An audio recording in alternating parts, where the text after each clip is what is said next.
Hello दोस्तों, PhD Hindi वाले channel में आप सभी का स्वागत है।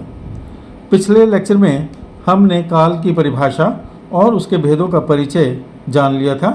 चलिए आज हम भूतकाल के उपभेदों पर चर्चा करेंगे। चलिए अपने विषय की ओर आगे बढ़ते हैं। पहला प्रश्न के रूप में हमारे पास है, भूतकाल के कितने प्रकार होते हैं अथवा भूतकाल के उपभेदों का वर्णन करें।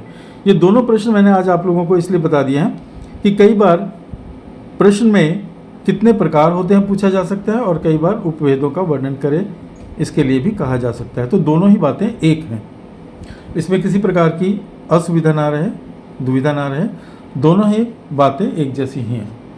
भूतकाल के 6 प्रकार होते हैं। नंबर 1, सामान्य भूतकाल। आज आप लोगों की सुविधा के लिए मैंने इसे अंग्रेजी के शब्दों में भी लिख दिया है। सामान्य भूतकाल, सिंपल पास्ट, और वाक्य पूरा आप समझ गए होंगे कि इसमें किसी प्रकार का कॉम्प्लिकेशन नहीं रहता है। जैसे राम आया, उसने खाया, मोहन चला गया। इन वाक्यों में आप देखेंगे कुछ भी अधिक नहीं है, बहुत सामान्य सा एक वाक्य है, राम आया।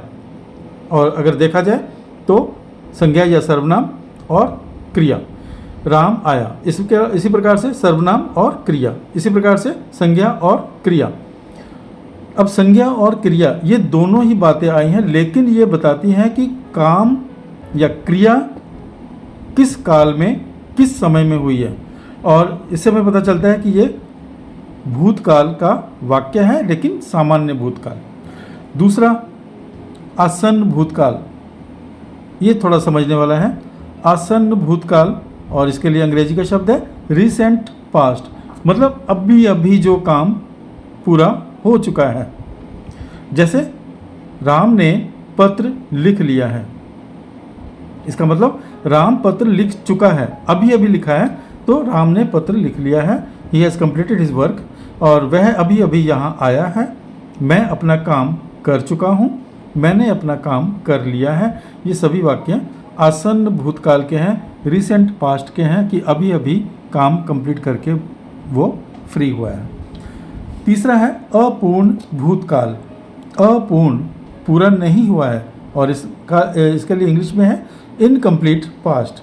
ऐसा वाक्य जो अभी पूरा नहीं हुआ है, पहले भूतकाल से चल रहा था लेकिन अभी तक पूरा नहीं हो पाया है। वह अपने घर की ओर जा रहा था, ठीक है। दूसरा है बच्चा रोए जा रहा था।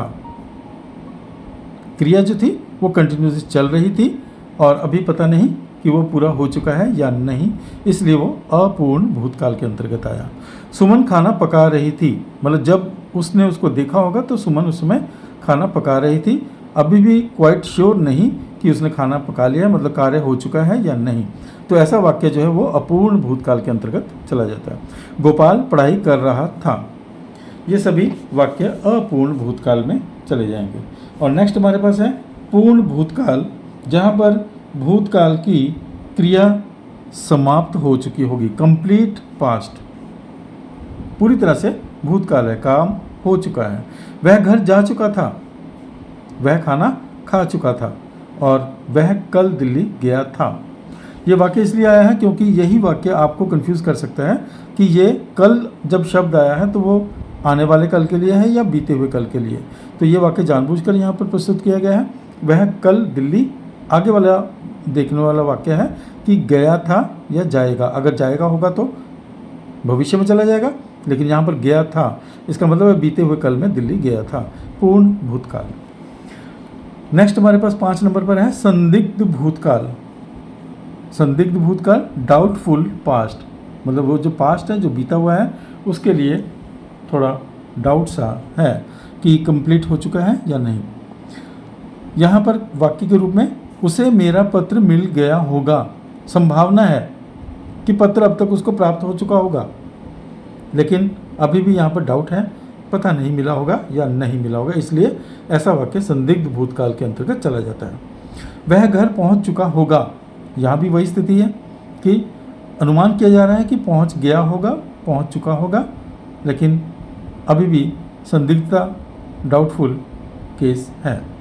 उसने यह पुस्तक पढ़ी होगी, इसमें भी डाउट है कि शायद ये वाली पुस्तक उसने पढ़ी होगी, अब तक वह तो सो गया होगा। ये चारों वाक्य संदिग्ध भूतकाल की ओर इशारा करते हैं। और अंतिम 6th भाग, छठा उपभेद है हेतु हेतु मद भूतकाल। फिर से सुन लीजिए, हेतु हेतु मद भूतकाल, कंडीशनल पास्ट, इससे थोड़ा सा आसान हो जाएगा। हेतु हेतु मद भूतकाल, कंडीशनल पास्ट, कंडीशन लगाई गई है कि अगर ऐसा होता तो ऐसा होता। तो यहाँ पर क्योंकि पास्ट टेंस चल रहा है हमारे पास, तो इसलिए जो भी कंडीशन लगी है वो पास्ट सेंटेंस के लिए ही लगी होगी। जैसे वाक्य देखिए, यदि वर्षा होती, कंडीशन लग गई, यदि वर्षा होती क्या होता, फसलें लहलहा उठती। कंडीशन है, यदि वर्षा हो जाती तो फसलें लहलहाने लगती।